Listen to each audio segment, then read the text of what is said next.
बच्चों हम लोगों ने कहाँ तक पढ़ लिया था? ये बात हम लोगों ने जान ली थी कि रेजिस्टेंस को, प्रतिरोध को दो प्रकार से, दो टाइप से आप कंबाइन कर सकते हो, जोड़ सकते हो। एक सीरीज यानी श्रेणी क्रम, दूसरा पैरेलल यानी समांतर क्रम। सीरीज में रेजिस्टेंसेस को जोड़ने के लिए, कनेक्ट करने के लिए हम लोग क्या करते हैं, अगर कहीं कुछ 3-4 रेजिस्टेंस दिए हुए हैं तो अगर हमें टोटल रेजिस्टेंस निकालना है तो हम क्या करते हैं, आर इक्वल बराबर R1 plus R2 plus R3। इसका डेरिवेशन हमने पहले करके बताया था, है ना, सर के डायग्राम बना के बताया था। और आपको अगर ये सीरीज की बात हो गई, सीरीज यानी श्रेणी क्रम, और अगर आपको वही चीज निकालनी है पैरेलल में, पैरेलल यानी समांतर क्रम, तो आप क्या करते हो, 1/R इक्विवेलेंट लिखते हो, यानी टोटल R 1/R टोटल बराबर 1/R1 plus 1/R2 plus 1/R3। और इसमें हमने एक बात और बताई थी कि सीरीज में, जब सर्किट सीरीज, मतलब सीरीज कैसे जुड़ता है, सीरीज में रेजिस्टेंस कैसे जोड़ते हैं, एंड टू एंड एक ही तार में जोड़ देते हैं। एक ही तार में 3 रेजिस्टेंस लगे होते हैं, सीरीज में, श्रेणी क्रम में। सीरीज में कौन बदलता है और कौन नहीं? श्रेणी क्रम में सीरीज में कौन बदलता है और कौन नहीं? सीरीज में वोल्टेज बदलता है पर करंट नहीं बदलता, क्योंकि एक ही तार है। एक तार में उतना ही करंट जाता है, जितना पहले में जाएगा उतना ही दूसरे में, उतनी तीसरे में। वोल्टेज बदल जाएगा क्योंकि वोल्टेज पैरेलल लगा होता है, ठीक है। वहीं अगर हम पैरेलल की बात करें, समांतर क्रम की, तो इसमें करंट बदलता है। एक शाखा में एक चला गया, एक शाखा में दूसरा चला गया, एक शाखा में तीसरा कुछ और चला गया। मान लो टोटल करंट था 20 एम्पियर, बैटरी से 20 एम्पियर निकले। पहली शाखा में 15 एम्पियर चला गया, दूसरी शाखा में 2.5 एम्पियर चला गया, और तीसरी शाखा में भी 2.5 एम्पियर चला गया। टोटल हो गया 20। बाद में जो एक साथ निकलेगा वो कितना निकलेगा? 20 ही निकलेगा, जुड़ गए, है ना। तो करंट बढ़ जाता है, लेकिन इसमें वोल्टेज नहीं बदलता। अब जनरली देखो, एक बात लिखी हुई है कि ज्यादा सही जो कॉम्बिनेशन है तारों को जोड़ने का, रेजिस्टेंस को जोड़ने का, वो सही जो सबसे अच्छा माना जाता है वो माना जाता है पैरेलल कॉम्बिनेशन, समांतर क्रम। श्रेणी क्रम को, सीरीज को अच्छा नहीं मानते। क्यों? देखो, we have seen that in series circuit, अगर हम सीरीज सर्किट श्रेणी क्रम की बात करें, द करंट इज कांस्टेंट, पूरा कांस्टेंट है, करंट नहीं बदलता कभी भी, है ना, करंट कांस्टेंट रहता है ना, through out the electric circuit, पूरे विद्युत परिपथ में। Thus, it is obviously impracticable to connect an electric bulb and electric heater in series। तो आप एक इलेक्ट्रिक बल्ब और एक इलेक्ट्रिक हीटर को सीरीज में नहीं जोड़ सकते। क्यों? क्योंकि करंट तो सेम है। अब जितना बल्ब में करंट जा रहा है उतना हीटर में जाएगा, तो क्या हीटर झेल पाएगा? क्या, हीटर को बहुत ज्यादा करंट चाहिए, है ना, बल्ब को थोड़ा कम करंट चाहिए, है ना। तो आप डायरेक्टली सीरीज में तो नहीं जोड़ सकते इसको, because they need currents of widely different values को, क्योंकि उन्हें अलग अलग वैल्यू के करंट चाहिए।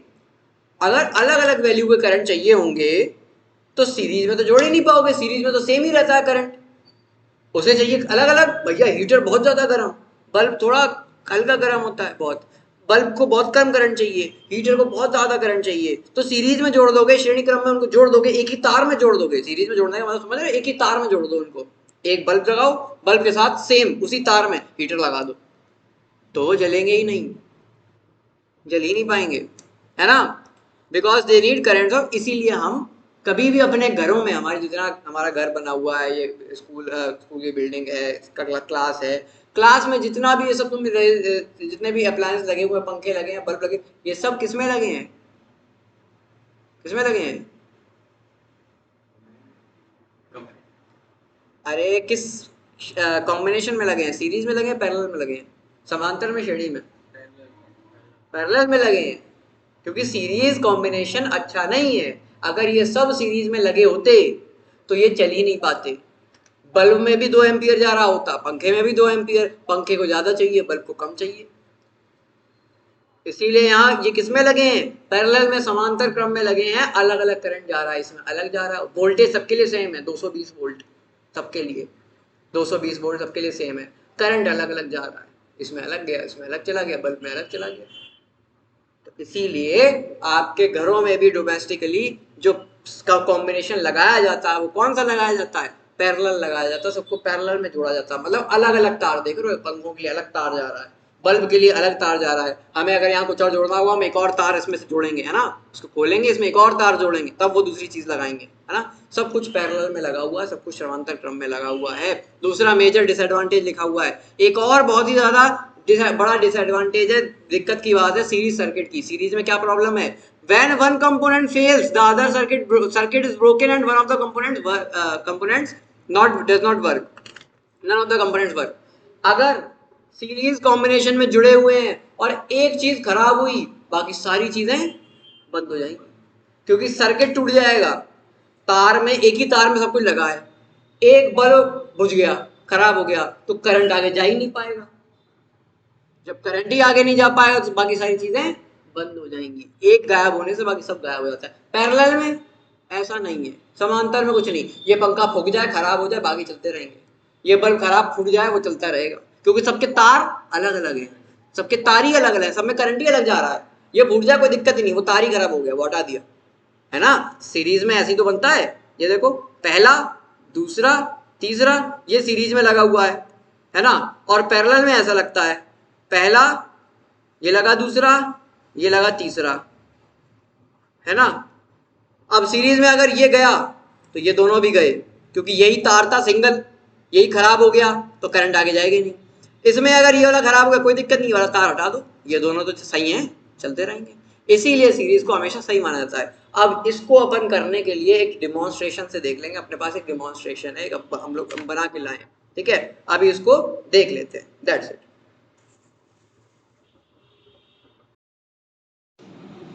ठीक है, देखो जैसा कि हमने बताया था, रेजिस्टेंस के दो कॉम्बिनेशन होते हैं। अब उनको सही में रियलिटी में, अभी तो आप पढ़ रहे थे, है ना, सीरीज पैरेलल, ऐसे सीधे सीधे जोड़ देते हैं अलग अलग तारों में। रियलिटी में देख लो कैसे जोड़ते हैं। देखो हमने यहाँ पर दो कॉम्बिनेशन बनाए, एक पैरेलल और एक सीरीज, एक श्रेणी क्रम और एक समांतर क्रम। देखो ये कॉम्बिनेशन कौन सा दिख रहा है तुम्हें, ये सीरीज कॉम्बिनेशन देख रहे हो। तीन बल्ब के होल्डर्स एक ही तार में, अलग अलग तार नहीं है, एक तार में जोड़ा, उसी तार में ये जोड़ दिया, उसी तार में बीच में ये जोड़ दिया। एक ही तार में तीन कॉम्बिनेशन जोड़े, तीन होल्डर जोड़ दिए, तो ये क्या बन गया, सीरीज कॉम्बिनेशन बन गया। और अगर हम बात करें पैरेलल कॉम्बिनेशन की, तो पैरेलल कॉम्बिनेशन में देखो हमने जैसे ही इसको पैरेलल बनाना चाहा तो हमने क्या किया, इसको देख रहे हो, ये देखो तीन अलग अलग तार, देख रहे हो, तीन अलग अलग तार। ये मेन वायर था, मेन वायर को तीन अलग अलग वायर से बांटा, इसके दो तार अलग, इसके दो तार अलग, और इसके दो तार अलग। जैसा कि पैरेलल में आप बनाते हैं, एक ऊपर गया, एक बीच में से गया, एक नीचे से गया, है ना।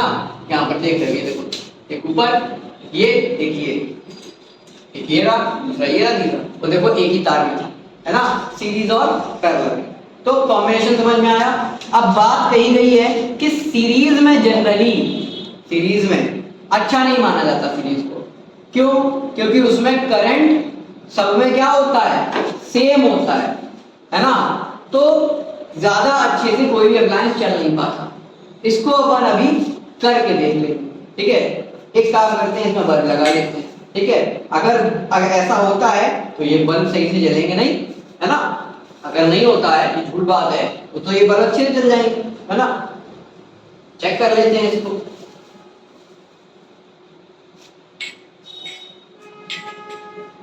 ये हमने इसमें लगा लिए बल्ब, ठीक है, इनको रख ले।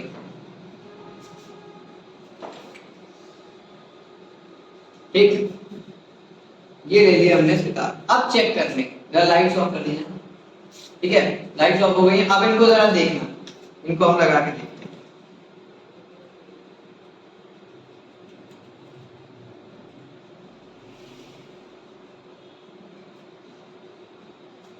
क्या ये बल्ब अपनी फुल इंटेंसिटी जल पा रहा है? जितना करंट इन तीनों को चाहिए एक साथ जलने के लिए, उतना मिल ही नहीं रहा, क्योंकि करंट इसमें बढ़ता ही नहीं है। इसमें भी सेम, इसमें भी सेम, इसमें भी सेम, तीनों में जब करंट ही सेम है और वोल्टेज बढ़ जा रहा है, 220 वोल्ट इसमें बढ़ जा रहा है, प्रेशर हर एक को बराबर बराबर मिल ही नहीं रहा। वोल्टेज का मतलब क्या होता है, प्रेशर, प्रेशर बराबर मिल ही नहीं रहा है, जलेंगे कैसे? इसीलिए, और देखना एक चीज देखना, सॉरी, एक गया बाकी बंद हो गए, गर्म हो गया इसलिए छोड़ दिया हमने, छोड़ते नहीं, बहुत ज्यादा गर्म हो गया ये, ठीक है, इसका भी एक इफेक्ट है, वो भी पढ़ेंगे, टूटा नहीं, अच्छी बात है। ठीक है, तो अब क्या लाइट ऑन कर दो। जैसे ही हमने एक बंद किया बाकी सारे बंद हो गए, तो यही तो नुकसान है सीरीज का, एक फूटेगा बाकी सब फूट जाएंगे, मतलब बंद हो जाएंगे, फूटेंगे क्या, बंद हो जाएंगे। एक खराब होगा क्योंकि सर्किट टूट गया यहाँ से, ठीक है, अभी करंट आ रहा है लेके, है ना, तो एक सर्किट टूटा बाकी सब भी बंद हो गए, सर्किट ब्रेक हो गया। अब यही चीज अपन देख लेते हैं पैरेलल में भी, पैरेलल में क्या होता है हटा के भी देख लेंगे, देखना।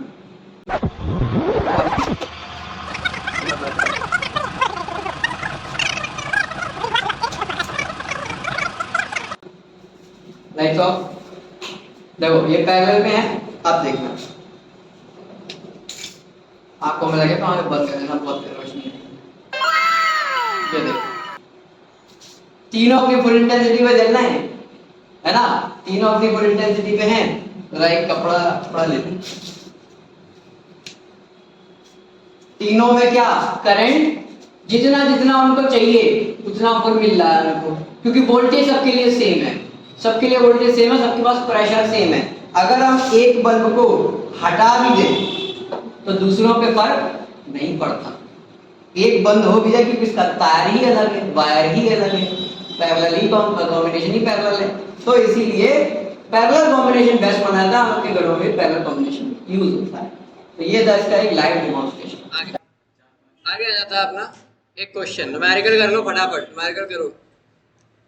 लिखा है एक इलेक्ट्रिक लैंप 100 ओम का, 100 ओम का एक विद्युत लैंप है, इलेक्ट्रिक लैंप है, 50 ओम का एक टोस्टर है, लिखते जाओ लैंप,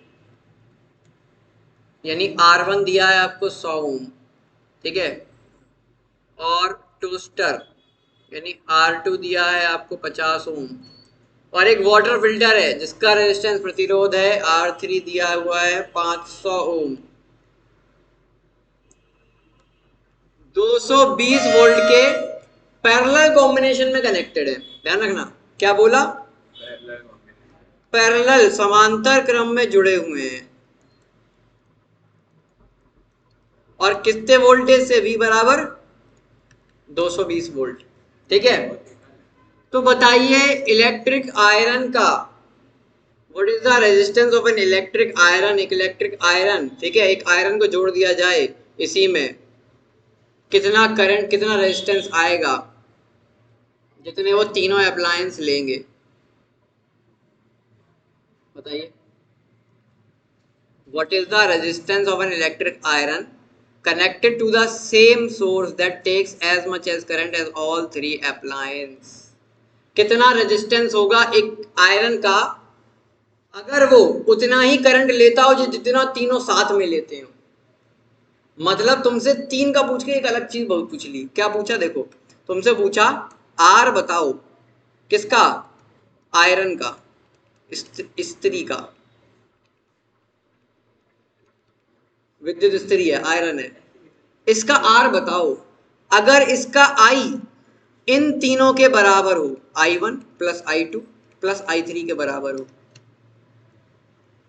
तो तुम क्या करोगे, तीनों का आई निकाल लो, वही उसका आई हो जाएगा। V तो तुम्हें पता ही है, V बराबर IR लग जाएगा, सिंपल सी बात है। जरा निकालो, इसका आई निकालने के लिए, इसका टोटल आई निकालने के लिए क्या करो, 2 तरीके, देयर आर 2 मेथड्स, ठीक है। इसको पेज ऐड कर लेते हैं जरा, एक second. There are 2 methods,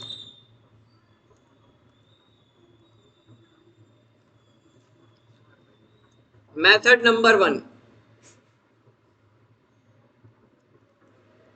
method number 1 क्या है, मेथड नंबर 1 क्या है, पहले तुम क्या करो, टोटल रेजिस्टेंस निकालो, कुल प्रतिरोध।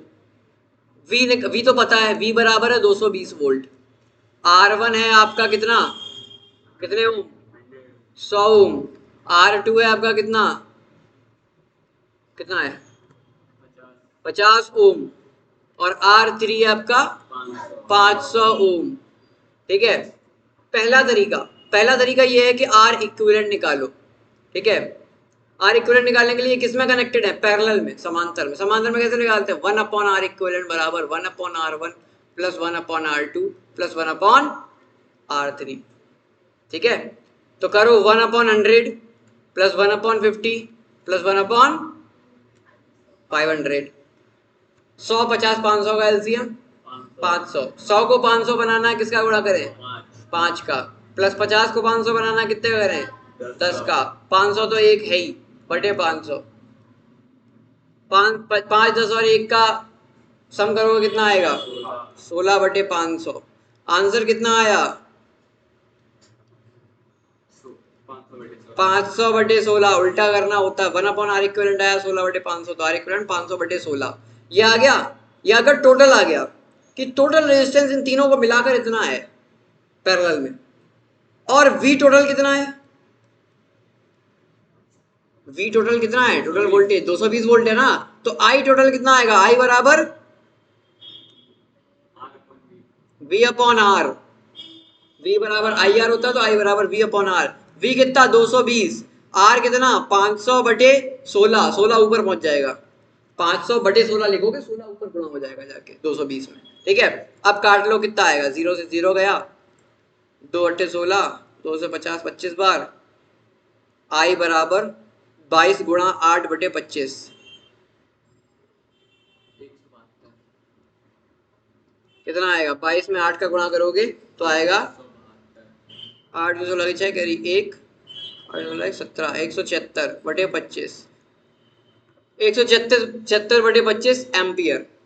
पॉइंट में चेंज कर लोगे वो बात की बात है। मतलब आपका टोटल करंट आ गया इतना। आप उसने क्या बोला सवाल में कि भैया जो आपका इलेक्ट्रिक आयरन है ना, वो उतना ही करंट यूज करता है जितना ये तीनों साथ में। ये दोनों को साथ में करंट कितना आया? 176/25 आया।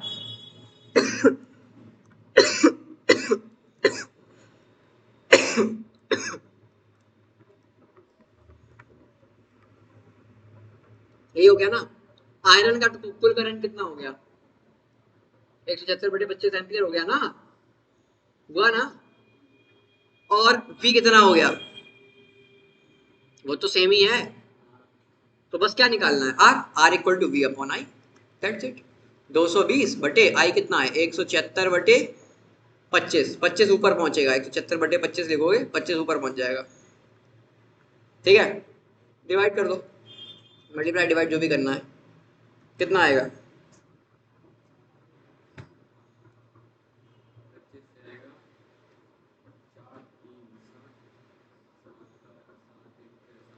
दो सौ 20 × 25 करोगे आएगा 5500/176 आएगा 31.25 ओम। ये आ गया रेजिस्टेंस, लो निकाल दिया। ठीक है, और क्या पूछा है? What is the current through it? इससे करंट तो बता ही दिया हमने, ये रहा करंट निकाल दिया 176/25 एम्पियर।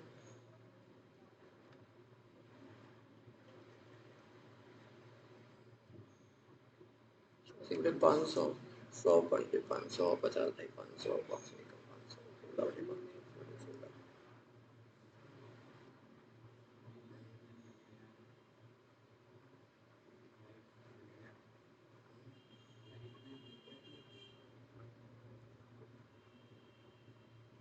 अगला करो, देखो अगला सवाल। हाउ कैन, लिखा हुआ है, पढ़ देते, समझ नहीं आ रहा होगा या ऐसे। हाउ कैन 3 रजिस्टर, 3 प्रतिरोध, 3 रजिस्टर कैसे, जिनका रेजिस्टेंस है 2, 3, 6 ohm, connected to give a total resistance of 4 ohm. आपको क्या करना है? आपको 2 ओम, 3 ओम और 6 ओम के 3 रेजिस्टेंस को किस तरीके से जोड़ोगे कि टोटल जो बने वो 4 ओम बन जाए। कैसे भी जोड़ो, तुम्हारी मर्जी। 2 को 3 में सीरीज में जोड़ो, फिर जो आए वो पैरेलल में जोड़ दो, या 6 को 3 में पैरेलल में जोड़ो, फिर सीरीज में जोड़ो, जैसे तुम्हारी मर्जी। 4 बनाना है बस। कैसे बनाओगे?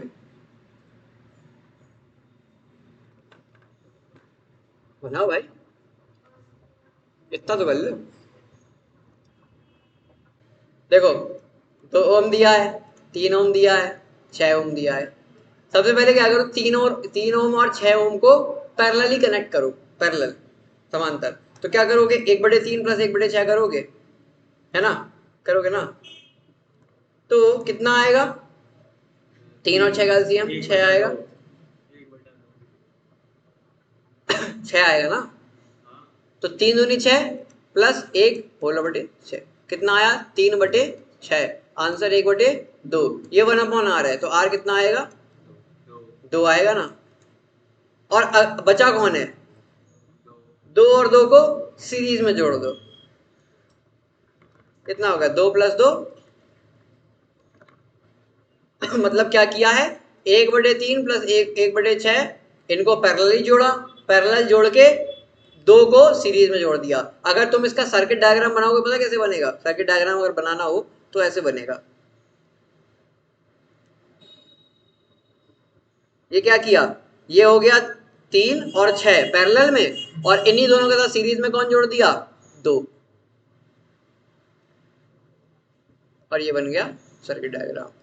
ये लो ये किया है इतनी देर से ये चीज दिमाग में नहीं जा रही सब कर रहे थे 6 3 6 3 और 6 को पैरेलल में जोड़ा एकदम दिमाग 3 6 2 2 2 4 हो गया ऐसे। तो वो चीज ध्यान रखनी है इस क्वेश्चन में जो पेयर बन रहा हो तुम्हारा 3 और 6 से 2 बनता है 1/3 1/6 करोगे 2 बनेगा 2 तो 4 हो जाएगा ऐसे याद रखना होता है। अगला क्वेश्चन देखो व्हाट इज द हाईएस्ट सबसे बड़ा प्रतिरोध कितना होगा और सबसे कम प्रतिरोध कितना होगा अगर हम कंबाइन करें 4 8 12 24 को 4 8 12 और 24 ओम के रजिस्टर्स को हम अगर कंबाइन करें किस तरीके से करें वो आपकी मर्जी है। सबसे हाईएस्ट और सबसे लोएस्ट रेजिस्टेंस कब कब आएगा जरा बता दो भैया।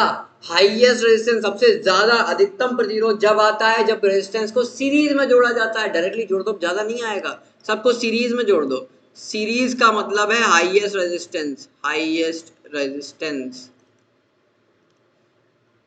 अधिकतम प्रतिरोध कितना आएगा 4 + 8 + 12 + 24 कितना 8 4 12 24 48 ओम ये है हाईएस्ट रेजिस्टेंस इससे ऊपर नहीं जाएगा। और अगर आपको लोएस्ट निकालना है सबसे कम निकालना है तो पैरेलल में जोड़ दो। पैरेलल का मतलब होता है लोएस्ट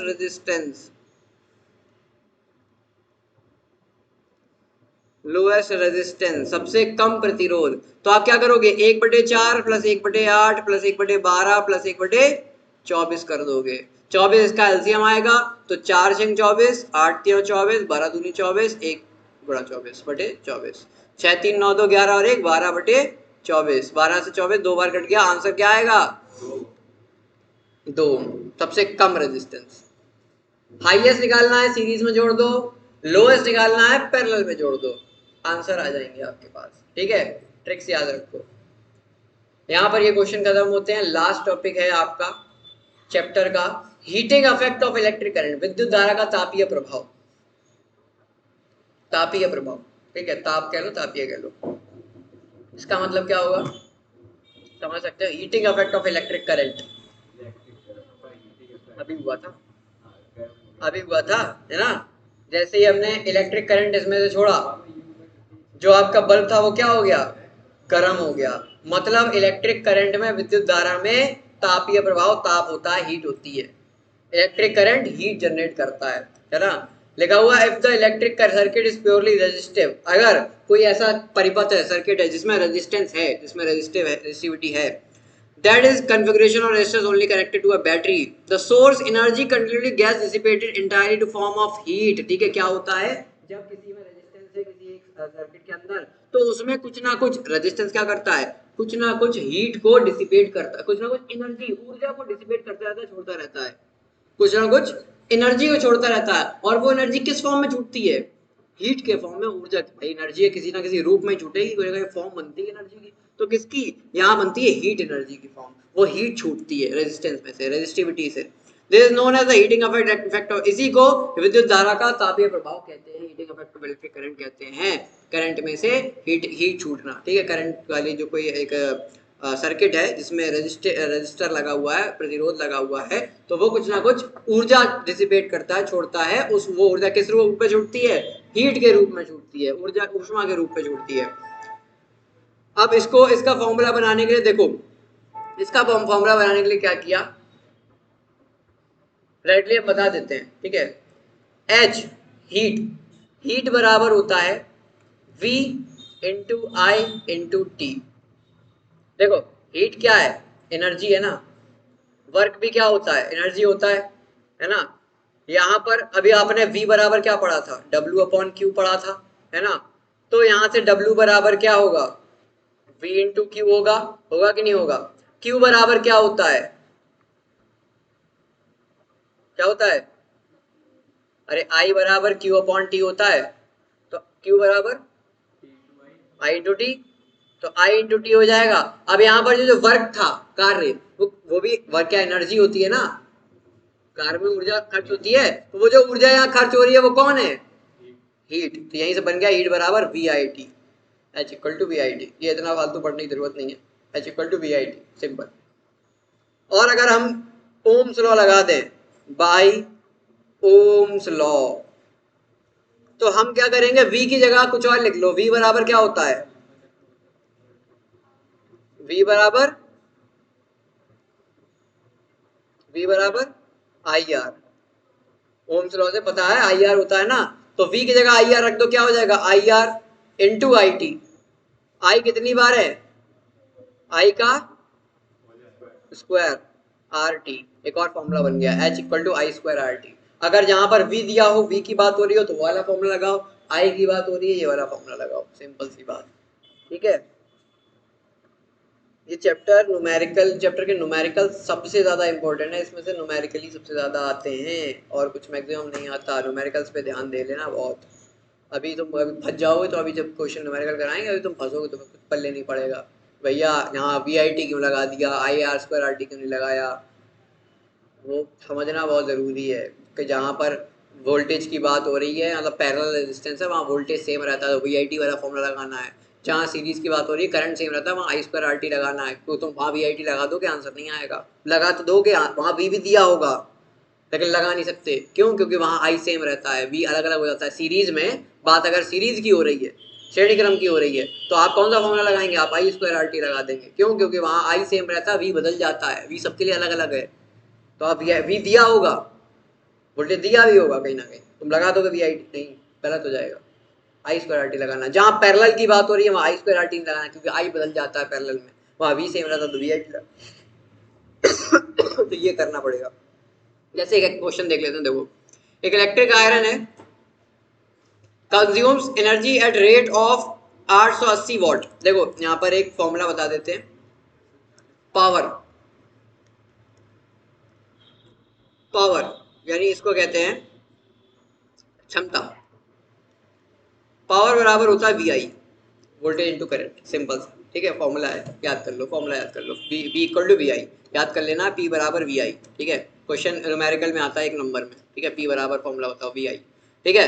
तो आपको यहाँ पर जो रेट दिया हुआ, रेट क्या होता है, पावर, एनर्जी खर्च करने की जो रेट होती है वही पावर होती है, ठीक है। तो पावर दिया हुआ 800, और पावर अगर समझना है तो तुम यहाँ से भी समझ लोगे, डब्ल्यू, डब्ल्यू माने वॉट, वॉट पावर वॉट में ही होती, वॉट में पावर ही होती। पी बराबर 800, क्या दे दिया यहाँ पर, पी बराबर दे दिया है 840 what. when heating is at maximum rate of and 360 watt when the heating is at the minimum, जब मैक्सिमम रेट पे चला रहे हैं, मैक्सिमम पावर पे तो 840 वॉट खर्च होती है, और मिनिमम पे चला रहे हैं तो खर्च होती है 360 वॉट। वोल्टेज है 220 volt. What are the current and resistance in each case, हर एक केस में आप करंट बताइए और रेजिस्टेंस बताइए। बता दो, P बराबर वी आई पता है ना, इस वाले में P बराबर वी आई लगाओ, इसमें भी वी आई लगा दो, V तो सबके लिए सेम है 220 वोल्ट। आर निकाल लो सबके लिए, आर निकाल लो सबके लिए, देखो अच्छे से लिख देते हैं। P1 बराबर है 840 वॉट, और P2 बराबर है 360 वॉट, ठीक है। P बराबर होता है वी आई, ठीक है। आपको V दिया है 220 वोल्ट, ठीक है। आपको I निकालना है और R निकालना है दोनों में। तो पहले वाले में, फर्स्ट में करो, फर्स्ट में क्या होगा, P बराबर वी आई, ठीक है। P1 है 840, V है 220 गुणा I1, ठीक है। I1 कितना आएगा, I1 बराबर 840 बटे 220, 220 का जीरो कट गया, 22 से 84 कितनी बार कटेगा, नहीं, 2 से काट लो 11, 42 बटे 11 आया, ऐसे लिख दो 42 बटे 11 एम्पियर, ठीक है। दूसरा दूसरा सेकंड सेकंड है P2 बराबर VI2। ठीक है ठीक है ठीक है। तो P2 कितना है 360, V V है 220, I2 कितना आएगा 360 बटे 220 काट लो 18 बटे 11 एम्पियर। आपको I भी निकालना था, दोनों में R भी निकालना था, R निकाल लोगे V बराबर होता है IR, तो R बराबर V अपॉन I। V है 220, I आपने निकाल लिया 42 बटे 11 ऊपर पहुंच जाएगा 11, काट दो। यहाँ पर भी वही सेम चीज होगी, R इक्वल टू V है 220 बटे 18 गुणा 18 बटे 11 ऊपर पहुंच जाएगा। काट लो जो आंसर है बताओ।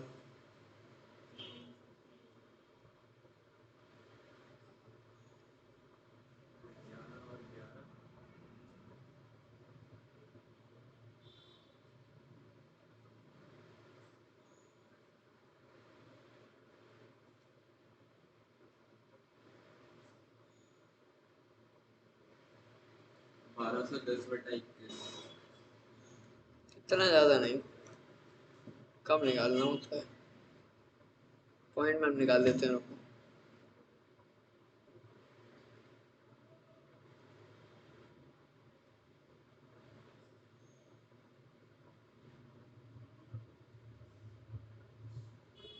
इसका आंसर आएगा 57.6 एम्पियर, सॉरी ओम, और इसका आएगा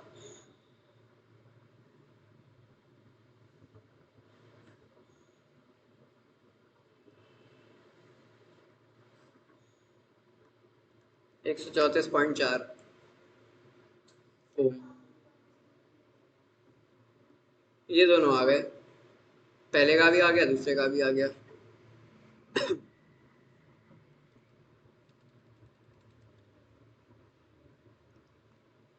ये देखो, ये सिंपल दिया हुआ है, 100 जूल ऑफ हीट, H बराबर दे दिया 100 joule, is produce each second, हर एक सेकेंड का मतलब T बराबर 1 सेकेंड, और R बराबर कितना दिया है 4 ohm. Find the potential difference, V बताओ। अब देखो सिंपल फॉर्मूला अभी हमने बताया, H बराबर क्या होता है,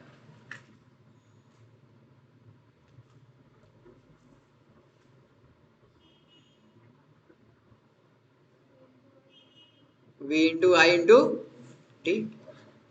याद कर लो भैया, एक बार में याद हो जाता है किसी बच्चे को, VIT।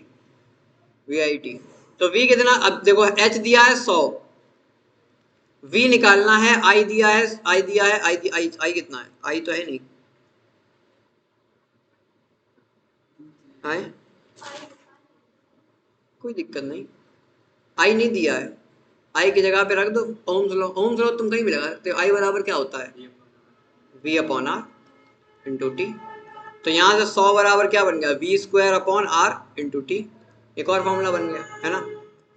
तो बस V निकालना है, सबको उधर भेज दो, तो 100 गुणा R बटे टी बराबर V स्क्वायर, तो 100 गुणा R कितना है 4, टी तो दिया है 1, दिया तो है 1 सेकेंड, बराबर V स्क्वायर, तो V स्क्वायर बराबर क्या आ जाएगा 400 का अंडर रूट क्या होता है 20 वोल्ट। आंसर आ गया, सिंपल।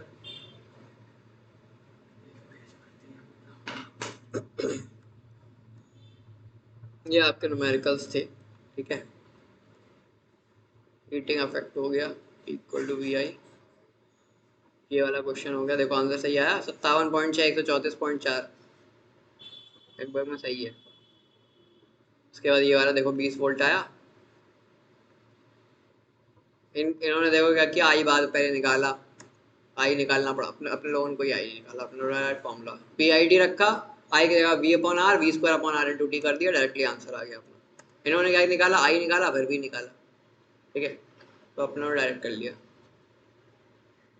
प्रैक्टिकल एप्लीकेशन क्या है हीटिंग इफेक्ट के, कहाँ कहाँ यूज होता है, कहाँ कहाँ देखा है हीटिंग इफेक्ट, कहाँ कहाँ आपने देखा है, अभी देखा बल्ब, ठीक है, आयरन इस्त्री, करंट जाता है गर्म हो जाती है, हीटर, सर्दियों में हीटर यूज होता है, ये बता दिया हमने। P बराबर VI, पावर का फॉर्मूला, ठीक है, इलेक्ट्रिक पावर, विद्युत क्षमता को कहते हैं इलेक्ट्रिक पावर, और ये क्या होता है, ये एक रेट होता है एनर्जी कंजम्पशन का। ऊर्जा के खर्च होने की दर को हम क्या कहते हैं, क्षमता कहते हैं, विद्युत क्षमता कहते हैं, ठीक है, rate of consumption of energy. P बराबर होता है वी आई, तो आप V बराबर आई आर कर दो तो आई स्क्वायर आर हो जाएगा, ठीक है, I equal to V upon R कर दो तो वी स्क्वायर अपॉन आर हो जाएगा, ठीक है, वो फॉर्मूला अपने आप बदलते जाओ, ओम्स लॉ लगाते जाओ। यहाँ पर चैप्टर आपका खत्म हो गया, ये जरा निकाल दो फटाक से। इलेक्ट्रिक बल्ब में कनेक्टेड है 220 वोल्ट से, करंट है 0.5 एम्पियर, पावर बताओ, P बताओ। अरे दो वोल्टेज है 220 वोल्ट, अब कुछ मत देखा करो, खाली वो देखो वैल्यू, 220 वोल्ट है वोल्टेज, 0.5 एम्पियर है करंट, आई, वी आई दिया है, P निकालना, P बराबर रख दो, V दिया है 220, आई दिया है 0.5, P बराबर 220 गुणा 0.5, आधा कर दिया 110, 110 क्या वॉट, W आ गया। पावर कैसे होते हैं क्वेश्चन।